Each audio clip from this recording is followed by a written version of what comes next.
All right.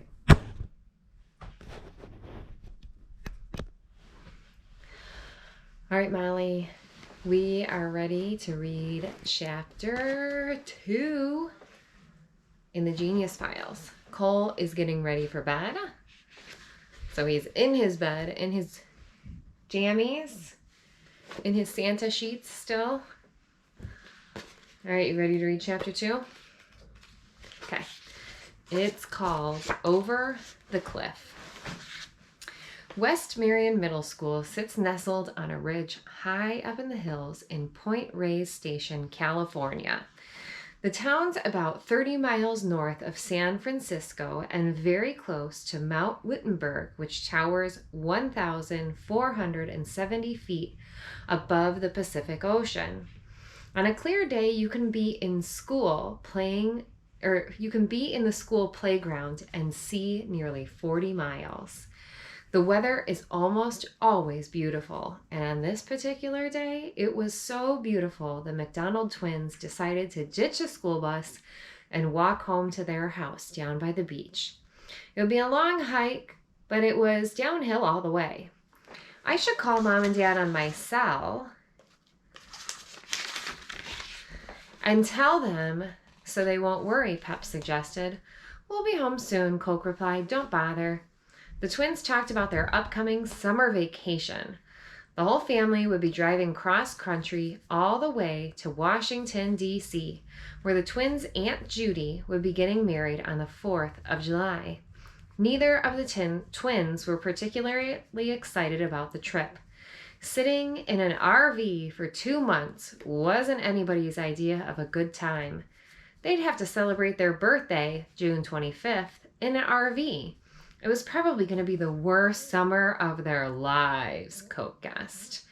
The twins hadn't gone far when Pep turned to her brother anxiously. You know, I have a feeling somebody's following us, she said quietly. Both of the twins turned around to look behind them, but nobody was there. Don't be ridiculous, Coke said. Why would somebody want to follow us? I don't know, Pep said. I just have this feeling. You and your feelings. Feelings. Like a lot of boys, the whole concept of feelings was lost on Coke. He never understood when people would talk about feelings. What are feelings anyway? Do you feel something when you touch it? When you hold it in your hand?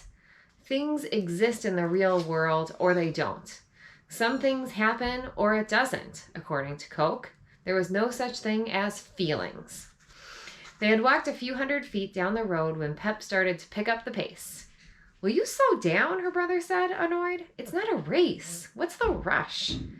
There's somebody behind us, Pep told him. Don't turn around. Well, how do you expect me to see if there's someone behind if I don't turn around? He replied. There was indeed somebody behind them. Off in the distance, it was a man driving a golf cart. He was wearing a black hat and a black suit. See him? Pep asked. So what? Coke said. It's a public road. People are allowed on it. He isn't bothering anyone. Maybe he lost a golf ball. There is no golf course within miles of here, Pep insisted, walking even faster. Why is he riding in a golf cart, and why would a golfer wear a suit and a tie? Maybe he's disabled, Coke replied. He needs the cart to get around. Maybe he's a murderer. Murderers don't drive golf carts. I'm worried, Pep whispered. You're always worried. Which was true. Pep was always worried about something. At the least little things. A hangnail, a creaking sound, a runny nose. Pep would fuss and fret and always expect the worst. Coke turned his head just enough to conclude that the golf cart was getting closer. He may not have been able to feel feelings himself, but he knew his sister. She was a worrier, but she wasn't paranoid. Sometimes it seems as though she had a sixth sense about certain things. Coke broke into a slow jog just to be on the safe side, and Pep did the same. They turned off the road to the left and took the dirt path that went closer to the cliff that lined the road. Common sense said that the guy in the golf cart would stay on the paved road and continue on his merry way. But common sense wasn't in the cards on this day. When the twins turned around to peek behind them again, they saw the golf cart had veered onto the dirt path. Someone was on their tail. He was definitely wearing a black suit, and his hat was one of those old-time bowler hats.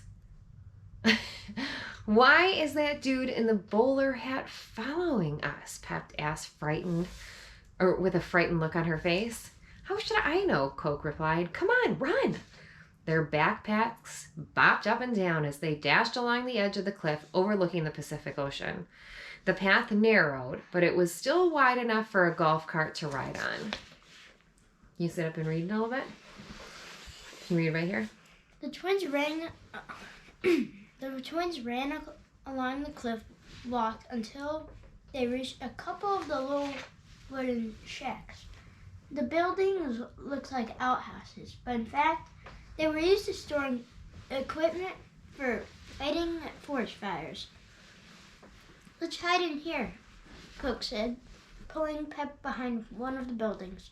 That bowler dude will pass right by. And what if he doesn't, she asked, breathing heavily. I didn't take 5 years of karate for nothing, Cook replied, lifting his right foot. This is a deadly weapon. I can kill a man with it if I have to, and I know exactly how to do it too. Pep remembered the last fight Coke was in. Just before he earned his black belt, he had lost to a kid who was blind. Coke had only move. One move. Had only one move, a spinning kick. They called the inflictor. It looked cool, but didn't fool anybody. Pep was about to make fun of her brother's lame martial arts skills, but before she could get out a word, a hand clapped tightly over each of their mouths from behind. Don't scream, a woman's voice warned. Your lives are in danger. Coke struggled to turn around, but the woman's elbow was pressed against his chest. From the corner of his eye, he could make out that she had dark hair and was dressed in bright red. Who are you? Pep muttered through the fingers clamped in her face. My name is Maya, the woman said in an identifiable accent. I am a friend. You need to trust me. Why? Cook said, ripping the hand off his face. Why should we trust you? You're a complete stranger, because I'm about to save your lives. Some dude in a bowler hat is chasing us in a golf cart, Pep told Maya. I know. I'm going to take out. Okay. Maya let the twins go and unzipped the large purse that hung from her shoulders. She reached into the handbag and pulled out a yellow frisbee. You're going to save our lives by throwing a frisbee at that guy? Cook said. You gotta be kidding me. Watch and learn, Maya said. The golf cart was electric and didn't make much noise, but the twins could hear it crunching along the gravel path as it got closer.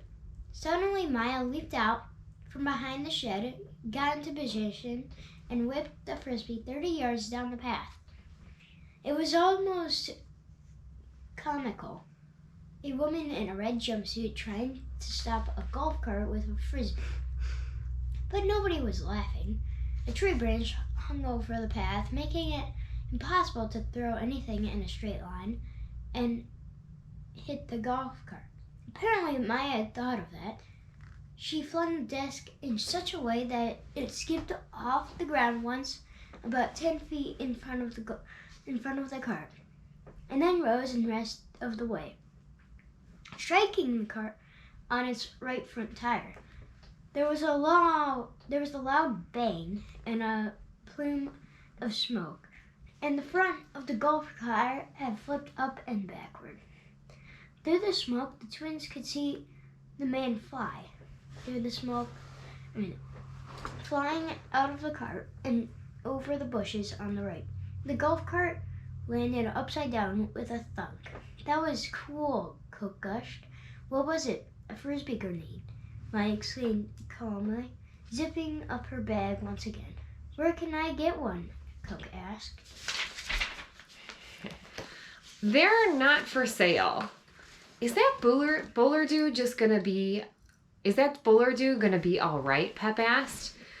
You don't want him to be all right, Maya replied. He was trying to kill you.